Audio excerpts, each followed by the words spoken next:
voted for him if I knew this was going to happen.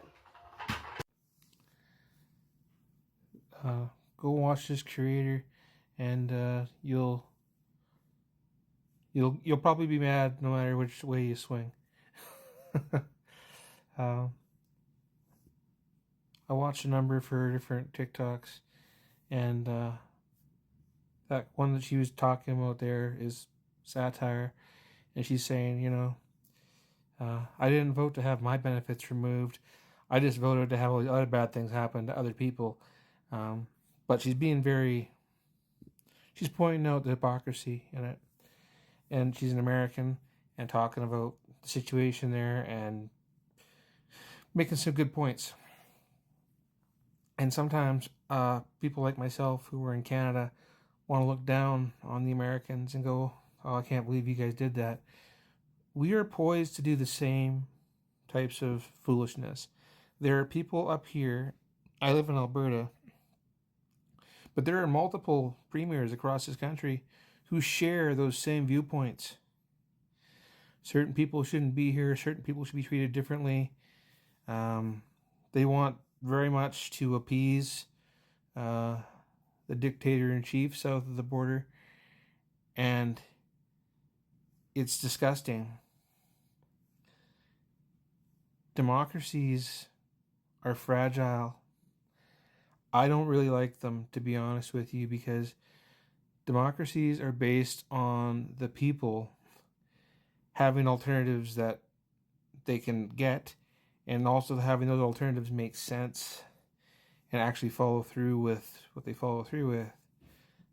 The Greens and the NDPs, for example, they talk a very good game, and the things they talk about are wonderful, but they aren't in positions of power.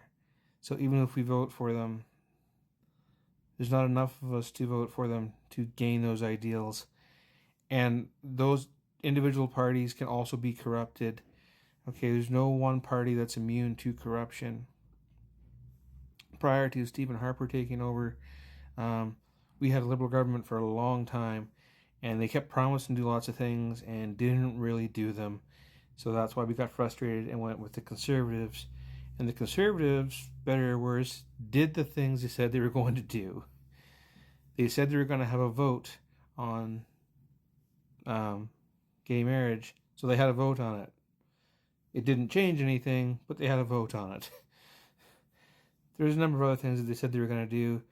They recognized Quebec as a nation within a nation, which was a meaningless gesture. I mean, it made Quebec feel nice for a minute, I guess.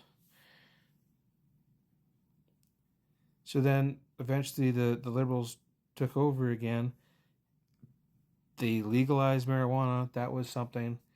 And they tried to do a bunch of other things. But we got bogged down in details. And then we had a pandemic.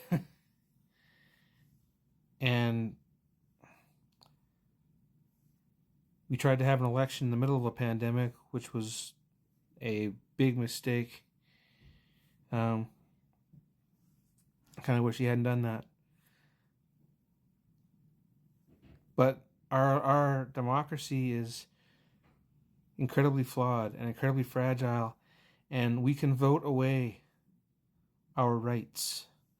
We can vote away our mountains and our environment, and there's so many unethical things we can vote for because it's whoever says the best story in front of a camera. It's not whoever has the best idea. And maybe people have good intentions. Maybe they don't. Maybe there's someone like Jason Kenney who is entirely motivated by greed and like self-hate. Look into it. That was his MO. Our current Premier of Alberta, motivated by greed, motivated by a complete lack of empathy for anybody who happens to expire due to her decisions. She does not care.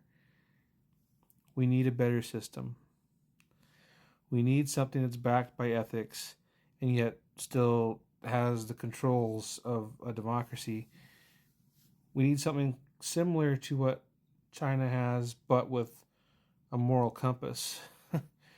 China has done wonders in terms of reducing poverty and homelessness and general equality for the people.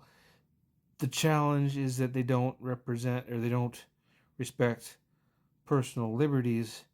And if the government says you are guilty of a crime, you are guilty of a crime. The problem with the Chinese system is that it can lead to unaliving penalties, and they don't have a fair justice system, really, because they decide you're guilty and you are. For the most part, though, it does hold the society together pretty well. But there needs to be a way to provide housing, food, employment, everyone, rule of law, and yet not violate your civil liberties so that you don't end up unfairly persecuted by the government at any point in time. Like, there must be a way to balance those two things so that we can still have hospitals and roads and functioning society, and yet not occasionally have us disappear because the government says so. Anyway, I'm going to talk more about this in another clip.